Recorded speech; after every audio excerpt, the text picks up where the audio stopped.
to my channel Notes from the Sewing Room. My name is Becky and thank you for joining me today. In today's video I'm going to be guiding you through a few things that I'm planning on making during the month of August, as well as a few things that I've already started and I'm hoping to get finished soon as well. I've got a range of different things to show you and to chat about. One is the Avery romper that I'm making for my little boy, so that's by Pattern Paper Scissors. And I've also got a t-shirt that I'm working on by Pattern Emporium that's called the Hello Gorgeous top. I'm hoping to make a second one of those as well, potentially. I'm working on the Isla dress by Jennifer Lauren Handmade, so I've got a kind of in progress to show you on that one. And I'm hoping to make a denim skirt, which is a new pattern to me, and that is by Forget Me Not Patterns, and it's the Natalie skirt. So I hope you enjoy learning about everything that I'm working on and hoping to make soon. And if you do, please do press that like button and subscribe to my channel if you haven't already. I'd really appreciate that. Before we get going, I'll just tell you about what I'm wearing today. So today I've actually got on one of my favourite, I would say, Betty dresses by Sew Over It. So this is actually made in a chambray fabric. I've had this for ages. I probably made it, don't know now, like maybe 2-3 years ago, can't remember. I made it for a France themed party that I was going to quite a while ago, well before we had the lockdowns and whatnot. So if I just stand a little bit closer, you should be able to see. So it's got a gorgeous kind of French theme to the fabric. So we've got some Eiffel Towers on there and different things, but I've made this one, as you can see, with a flared gathered skirt. So if I just stand up here, so it actually comes just above my knees and it's a lovely A-line type skirt. So I basically just added that onto the original bodice. I'm sure you're probably familiar with the Betty dress pattern, but if not, it's got a lovely V-back detailing as well, which I really like. So I've made this pattern quite a few times, both with a circle skirt and also with a gathered skirt, and I think it can look great in so many different fabrics, and you can really sort of dress it up or dress it down depending on what you team it up with and the kind of material you actually make it in. But I like this one because it's a real kind of casual dress that I can wear for working at home or for just going out and doing this and that, really. Don't forget, I will put all the details down below in the description box for everything that I chat about in today's video, and I'd love to know what you're making this month as well, and of course if you've tried any of these patterns before, or perhaps if you've got any of these fabrics that I'm going to show you as well, and you know what you made with them, that would be great. So do leave me any comments below. I do like to chat to you down there. So let's get to it, and I'm going to share with you what my plans are. So the first fabric I shall share with you is actually one that I've picked up from Minerva. So this is actually a stretch denim fabric. It's quite a lightweight, I would say, and it's a lovely light blue colour. So it's got a slight stretch, not loads, but a slight stretch. And it's actually exactly the same fabric as I was sent by Minerva as part of their brand ambassador team a while ago, but the original version was a darker colourway. So this one, I just liked the fabric, I thought it was great quality, so I bought myself some of the light colourway. So I've bought myself 1.5 meters of this fabric, so I've got quite a lot here, and I'm hoping to make the Natalie skirt by Forget Me Not Patterns. So that's actually a PDF download which I purchased for myself recently when they had a little sale on. I thought, why not? So I'm planning on making, there's a couple of different versions that you can do. There's a kind of A-line version that's got a higher waist, which is really cute and a little bit different, so if you wanted to try that one. But I was thinking of doing a version which is a sort of a plain skirt, I suppose, but it has got panels, which I think you could have loads of fun colour blocking, but I think equally just having the clean lines of a denim like this is going to look gorgeous. And I'm planning on putting some shiny silver jeans buttons, I think, down the front. So it's my birthday in August, so I'm hopefully going to get this finished in time for my birthday, and then I can wear it for my kind of birthday day out with some friends that I've got coming up. So I'm really looking forward to my day out, and I'm looking forward to making that one up as well. So fingers crossed I get that one done. If you have made the Natalie skirt, I'd love to know how you found the sizing and you know, anything to do with it basically. I've not tried it before. I've not even cut out the PDF pattern yet, so I'm planning on doing that this week if I can. So I'd love to know any tips you've got about making that particular pattern. The next thing I'll share with you today is actually a work in progress. So this is, I'll just hold up one of the pattern pieces so you can see. It's the Pattern Emporium Hello Gorgeous puff sleeve t-shirt top. So I'm using a gorgeous fabric which I bought from First for Fabrics, and I really like it. It's got this lip print all over it. Now, the story behind this fabric is that I recently went to a craft fair and I bought myself a headband which was actually in this fabric. So then when I got home I thought, oh, do you know what, it'd be really nice if I had a t-shirt to match that headband. So I went online and did some Googling, as you do, and I found this fabric at First for Fabrics. So it's really nice. It's got a kind of navy, dark navy background, and then it's got these shiny lips all over it, and I really like it because it's got some glittery lips as well, which I think are a little bit different. So this is actually the puff sleeve pattern. So you can do the puff sleeve in a few different variations. I'm making what they call the cropped sleeve version, or the shorter sleeve version, but you can actually do a kind of puff sleeve that finishes above the elbow, below the elbow, and you can do more of a longer length sleeve as well.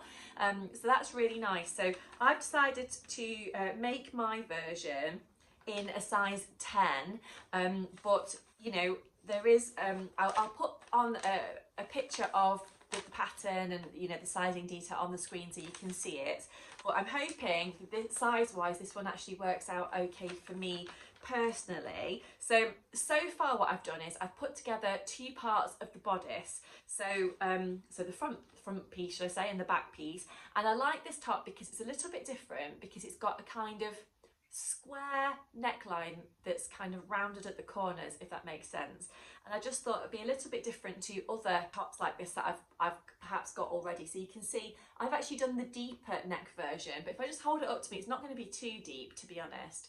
But you can actually do a square neck that's a little bit higher as well if you wanted to.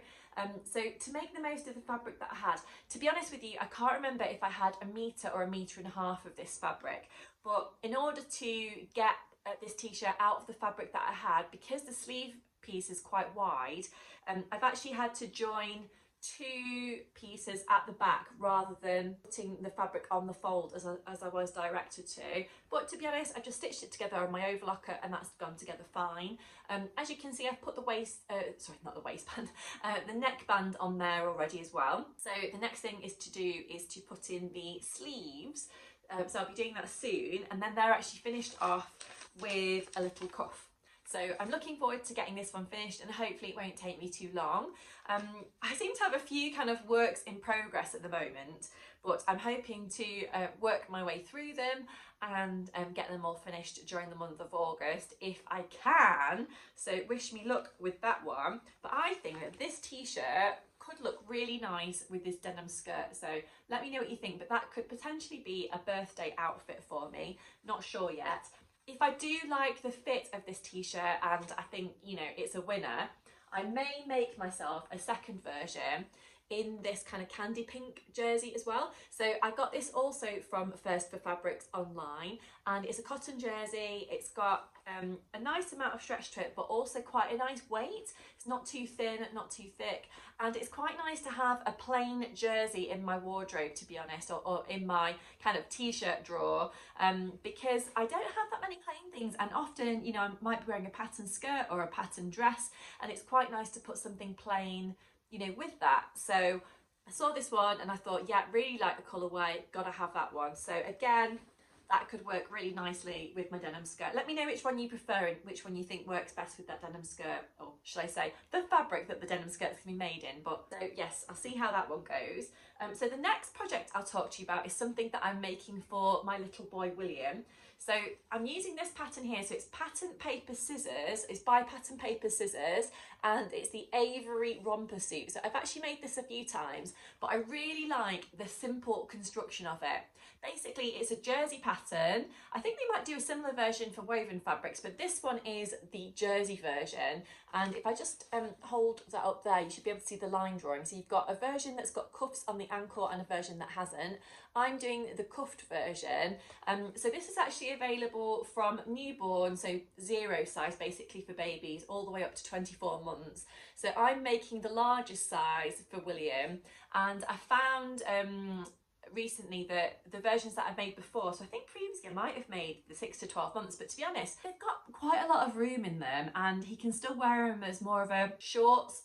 They're not shorts, but they're kind of a cropped trouser on him now, but he's still getting wear out of them. So I just thought, why not? I'm going to make the biggest version this time, and hopefully he'll still have plenty of wear in these as time goes on. He's going to be 2 in September, but hopefully these are going to last him a little bit longer, and maybe into the winter, and he can wear a top underneath or whatever. So that's going to be really nice. So I picked up some gorgeous dinosaur cotton jersey fabric from my local fabric shop, which is Sally Twinkles. I don't know if you've ever heard of that, but you can buy from them online. You can find them on Instagram. But yeah, here it is. So it's the dinosaur fabric. I really liked it as soon as I saw it. That's the front of the dungaree. So as you can see, it's kind of a work in progress at the moment. I've still got to put the straps on. So the dinosaur fabric is going to work really nicely for this, because not only has it got quite a nice weight, but I don't know, I feel like it's got a little bit of structure, which you kind of need for doing all of the top stitching. So the most complicated bit of these dungarees, to be honest, is the top stitching. So if I hold up the back, so the back is a bit longer, but the back goes like that, and then you've got a bigger bib piece at the front. So you basically top stitch all the way around, underneath the arms, around the top, around the back of the neck, and then you add on a couple of little straps which basically attach to the front and attach to the back. The straps look like that basically, so they're just two small pieces of fabric, and they basically just attach over the shoulder. So I think this is going to look really, really nice for summertime, but also, like I say, later on in the year as well. And I think you could wear lots of different colour tops underneath there because of the different colours that we've got in the fabric. So to be honest, I might fancy a pair of pyjamas maybe for myself in the similar fabric, and I think it's really, really nice. So yes, I'll let you know how I get on with that one, but I'm hopeful that it's all going to work out well, because like I said, I have made this before. I definitely would recommend this pattern if you haven't tried it already. You can buy this in the paper version like I've got, or you can also get it as a PDF on the Pattern Paper Scissors website. They've got some really nice patterns on there for children, and there's also a family pyjama set which I made like last Christmas, which is really nice. So yeah, check it out and have a look at their website. You can find them on Instagram as well, and I believe they're running some kind of upcycle challenge at the moment. So if you check out the Instagram page, you should find out all the details on that one. So the final thing that I wanted to share with you today is actually a Jennifer Lauren pattern that I'm working on, or should I say Jennifer Lauren handmade, and that is the Isla wrap dress. So I'm using some fabric that I was sent by Minerva as part of their brand ambassador team, and this is the fabric. So I was really drawn to it as soon as I saw it, and I just thought, yes, I've got to have that one. So it's actually a woven viscose fabric. So this is just an offcut of what I'm working on at the moment. So as you can see, it's got quite a lot of drape to it. It's got this bright orange background, which is quite nice, and you've got these it's kind of like a leopard print, but they're hearts. So yeah, it's quite cute anyway. And then on the reverse side, it's more of a white-ish type colour, but it's got a slight stretch to it if you are interested in that. But that's going to look really, really nice. So the Isla wrap dress, if you are unfamiliar with it, is a PDF download which you can get from the Jennifer Lauren website, and you can buy it in their original size range or the extended plus size range that they've got as well. You can download both from the website. So I'm making mine in a straight size 10. I haven't made any adjustments to the sizing, and I will report back in a future makes video how I'm actually getting on with that. So the Isla wrap dress has got some lovely features. It's got quite a plain bodice with grown on sleeves, which are finished with a little cuff, and then you've also got a tie which goes around the middle of the dress, but it's a wrap dress with a difference, because it wraps over at the back. It's finished with a little button at the top of the centre neck at the back, and you've got quite a lot of wrap, it seems, at the back. So I'm always worried with a wrap dress, if I can get my words out today. I'm quite tired, not had a lot of sleep. With a wrap dress, that it's gonna be flapping around and basically going to kind of expose myself in some way, and I just feel uncomfortable with that idea. So having quite a big wrap at the back works quite nicely for me, and then it's finished, like I said, with a lovely tie, which you can finish with a bow at the front of the dress, or I guess you could tie it to the side or whatever you want. So I'll just grab the version that I'm working on so far. So if I show you the bodice first, so as you can see, I've started to pin the facing to the top of the bodice. I actually said that the sleeves have got cuffs on. They haven't actually. I've just remembered that they actually don't. But they are kind of just top stitched in place. It's a grown on sleeve. You don't have to insert any sleeves or anything like that, so it makes it a little bit less complicated. As you can see, I've got the facing kind of pinned in place, so I need to top stitch that. So the facing goes all the way down the back of the top, and then the button closure, as I said, is just put in the centre back of the neck on one of the sides of the bodice. And you actually attach the belt to the side of the bodice, and then it feeds in the other side of the bodice. So I'll show you what I mean, obviously, when I put on the dress, and I show you in a future makes video how that actually works properly. So there are some waist darts in this to give you a little bit of shaping, which is nice, and I believe it's got quite a scooped neckline, a little bit like the dress that I'm wearing today. And then the skirt is a gathered skirt. There are pockets in the skirt as well. So I'll just hold up what I've worked on so far. Quite a wide skirt, to be honest, so as you can see, I've got lots of gathering to do, but I've inserted the pockets already, so they're quite a nice size pocket. I'd probably prefer them to be a little bit deeper if I were being honest, but I think they'll work quite nicely for this. So yeah, that's where I am with that one at the moment. So obviously I've got to attach the bodice to the skirt, etc. But I'm hopeful that I'm going to get this one finished soon. It's kind of been sat on my table. I don't really know why I've left it for so long before I've got it finished, but you know, that's what I do sometimes. So I am hoping to get this one done relatively soon, because to be honest, I'm looking forward to wearing it. So I always do, when I make something, I want to wear it straight away, but it can sometimes take me quite a while to finish things off. So I don't really know why that is. It's just one of those things. But I hope you've enjoyed watching today's video and learning about everything that I've been working on and that I'm hoping to work on. As I said, I'd love to know what you're making this month, so do leave me a message below. And of course, if you have enjoyed watching today's video, I would love it if you could give me a thumbs up and subscribe to my channel if you haven't already. By giving me a thumbs up and leaving me comments and that kind of thing, it does encourage YouTube to share my video with other people who do enjoy sewing. So that would be amazing if you could do that for me. But until next time, I'll leave it there. Thanks for joining me today as always, and I'll see you soon. Bye!